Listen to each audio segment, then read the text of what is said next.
भैया तुम महेश्वरी का पेपर देने जाओ या ना जाओ?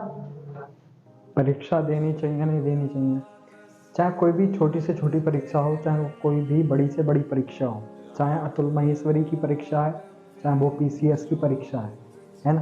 तो एग्ज़ाम देना चाहिए, परीक्षा देनी चाहिए, उससे हमारी माइंड स्किल की पता लगता है ना।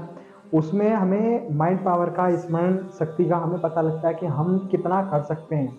अनुभव मिलता है उस चीज़ से हमें कि हाँ भाई हम वहाँ पर गए थे, इस तरीके के क्वेश्चन हमें आए और ये क्वेश्चन हमसे हो गए और ये क्वेश्चन हमसे नहीं हुए। तो उसमें क्या होता है, सारी की सारी हमें स्किल्स का पता लगता है कि हमने क्या क्या करा और क्या क्या हमारे याद था। समझ रहे हो नहीं? तो ये सोचना तो बेकार है कि हाँ परीक्षा देनी चाहिए नहीं देनी चाहिए। तो परीक्षा तो देनी चाहिए, और खासकर लड़कियां तुम्हें तो परीक्षा कोई भी हो, चाहे छोटी से छोटी हो चाहे बड़ी से बड़ी परीक्षा हो, वो तो देनी ही देनी चाहिए। क्यों देनी चाहिए? क्योंकि यहाँ पर आपके लिए इतनी प्रॉब्लम्स हैं, ठीक है, मैं जितना मानता हूँ इतनी प्रॉब्लम्स हैं कि होंगी नहीं। क्यों? क्योंकि ना तो आप इस घर की हैं ना आप दूसरे घर की हैं, तो आपके लिए तो प्रॉब्लम ही प्रॉब्लम है।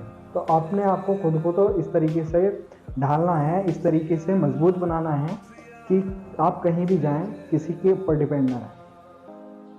आ रही है बात समझ में नहीं?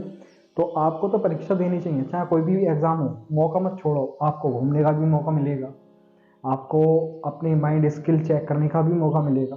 तो कोई भी मौका नहीं छोड़ना चाहिए, कोई भी मौका नहीं छोड़ना चाहिए। हमें कंटिन्यू मेहनत करती रहनी चाहिए।